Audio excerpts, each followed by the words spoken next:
సోదరులందరికీ నమస్కారం. ఈ వీడియోలో వచ్చేసి రైతు బంధు రాని రైతులు ఎవరైతుర్రో మీ అందరికీ ఈ వీడియోలో అయితే ఒక స్పష్టత అయితే అందిస్తున్నాననమాట. 2 ఎకరాలు, 3 ఎకరాలు, అలానే 4 ఎకరాలు, 5 ఎకరాలు ఉన్న రైతులైతే ఉన్నారు. వీళ్ళందరూ ఏమంటున్నారంటే, "అన్న మాకు 2 ఎకరాలు ఉంది, ఇంకా రైతు బంధు రాలేదు. 2 ఎకరాల 10 గుంటలు ఉంది, ఇంకా రాలేదని" చెప్పేసి చెప్తున్నారు కదా! అయితే మీ అందరికొచ్చేసి నేను ఈ వీడియోలో 2 ఎకరాల పైన వాళ్ళకి ఈరోజు డబ్బులు ఏ టైంకి పడుతున్నాయి, అలానే మీకు రాకపోవడానికి కారణం ఏంటి అని చెప్పేసి మీకు లైవ్‌లో చెక్ చేసి చూపిస్తాననమాట. మీ అందరి ప్రతి ఒక్కరి ఖాతాలో చెక్ చేసి నేనెంత డబ్బులు మీకిప్పుడొస్తాయని చెప్పేసి చెప్పడం అయితే జరుగుతుందనమాట. ఈ వీడియో ఖచ్చితంగా మీ అందరికైతే చాలా యూస్‌ఫుల్ అవుతుంది. మన వీడియోలు ఖచ్చితంగా అందరికైతే షేర్ చేయండి. ఈ వీడియోని మీరేం చేస్తారంటే మీ యొక్క వాట్సాప్ గ్రూప్‌లలో షేర్ చేసి, అలానే మీకు డబ్బులొచ్చాయా లేదా అని చెప్పేసి కూడా ఖచ్చితంగా ఈ వీడియో కింద అయితే కామెంట్ చేసేయండి. ఓకే. ముందుగా వచ్చేసి మీరిక్కడ చూసుకున్నట్లయితే ఇంకా 2 ఎకరాలున్న వారికి రైతు బంధు ఎందుకు పడలేదు, పడని వారికి ఎప్పుడు పడతాయన్న దాని గురించి మనమైతే చూసుకుందామనమాట.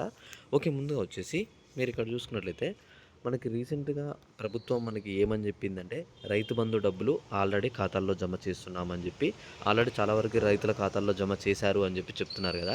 అయితే మరి 2 ఎకరాల 10 గుంటలు, 2 ఎకరాల 30 గుంటలు ఉన్న వీళ్ళకైతే రాలేదనమాట. కేవలం 2 ఎకరాల లోపు ఉన్న వాళ్ళకైతే డబ్బులైతే వచ్చేసాయి.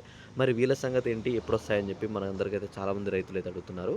వీళ్ళందరికీ ప్రభుత్వం ఏమని చెప్తుందంటే, ఎవరైతే 2 ఎకరాల పైన ఉన్న రైతులున్నారో వాళ్ళందరికీ ఈ రోజు నుంచి ఫిబ్రవరి మనకి మొదటి వారం లోపు రైతు బంధు 5 ఎకరాల లోపు వరకైతే మొత్తం అయితే విడుదల చేస్తామని చెప్పి మనకైతే ప్రభుత్వం అయితే చెప్పిందనమాట.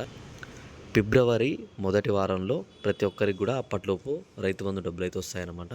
ఒకవేళ ఫిబ్రవరిలో కూడా మొదటి వారంలో మీకు డబ్బులు రాకపోతే మాత్రం ఖచ్చితంగా మీరందరూ మీ యొక్క బ్యాంక్ అకౌంట్ అయితే చెక్ చేసుకోండి. మీ యొక్క అకౌంట్ అనేది రన్నింగ్‌లో లేకపోయినా సరే మీకు డబ్బులైతే రావడం లేదనమాట. అందుకని మీరేం చేస్తారంటే ఒకసారి మీ బ్యాంక్ అకౌంట్ చెక్ చేసుకోండి. డబ్బులు పడ్డాయా లేవా అని చెప్పేసి మీకు కూడా తెలుస్తుంది. ఒకవేళ మెసేజ్ కూడా రాకపోతే ఖచ్చితంగా మీరేం చేశారంటే ఈ వీడియో కింద ఒకసారి కామెంట్ చేయండి. మీ పేరు మీద ఎన్ని ఎకరాలు ఉంది, డబ్బులు ఎందుకు రాలేదని చెప్పేసి నేనైతే చెప్తాననమాట. Okay. Thanks for watching. Thank you guys. Jai Hind.